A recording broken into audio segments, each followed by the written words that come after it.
Let me take you back to a time when power shifted, hope rose, and then everything fell apart. After 13 years under military rule, Nigeria finally saw a glimmer of democratic light in 1979. General Olusegun Obasanjo handed over power to a civilian, Alhaji Shehu Shagari, Nigeria's first democratically elected president since the First Republic collapsed. For many Nigerians, it felt like beating again. The people had chosen their leader, and they hoped. Shagari's first term began on the high. The oil boom was still alive, and money was flowing like water. His administration built roads, schools, hospitals, and houses for civil servants. He launched the famous Green Revolution program in 1980 to boost agriculture, especially rice production. Rice became more available, yes, but the population was growing fast and food security remained a ticking time bomb. You see, Nigeria's economy was attractive and immigrants from across Africa, especially Ghana, were pouring in for a better life. But things took a sharp turn when global oil prices crashed in the early 1980s. The oil money dried up and suddenly Nigeria was broke. To survive, Shagari's government borrowed massively, debt piled up, corruption crept in, and mismanagement ran wild. Then came 1983, and with it one of the most controversial moves in Nigeria history, Operation Ghana Must Go. Over 2 million immigrants, mostly Ghanaians, were expelled from Nigeria. An estimated 1 million Ghanaians packed their belongings in those now famous checkered plastic bags. I'm sure you must have seen those bags before. And just like that, the name Ghana Must Go was born.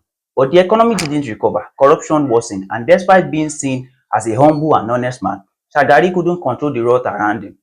In 1983, he ran for a second term against legends like Obafemi Awolowo and Nnamdi Azikiwe.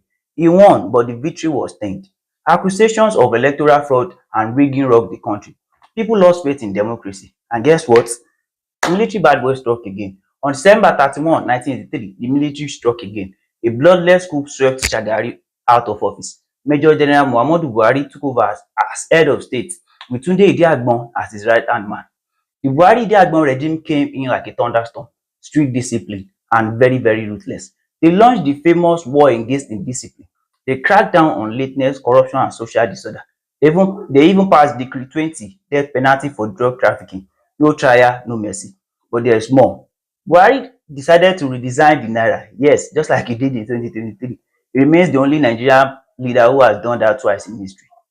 But in 1984, that currency redesign sparked a scandal that shook the nation. The 53 suitcases scandal. Nigerians were ordered to exchange old Naira notes for the new ones, but that were locked tight. No one was allowed to take cash out of the country. But somehow, 53 on-site suitcases filled with suspicious content, reportedly Naira, were allowed through Muritala Muhammed Airport. Who let it slide? The custom officer on duty, Atiku Abubakar, the owner of the bags, the Emir of Gwandu, whose son just happened to be Buhari's aide-de-camp, Major Mustapha Jokolo. The suitcases were never checked, the scandal never fully investigated. Many believe Buhari's no-nonsense regime had two sets of rules, one for the elites and another one for the common man. In August 1985, barely 2 years later, the military struck again. This time, Ibrahim Badamasi Babangida took over in another bloodless coup, ousting Buhari for being too rigid and too disciplined. Babangida would go on to rule Nigeria for 9 long years until 1993. But he didn't go out quietly.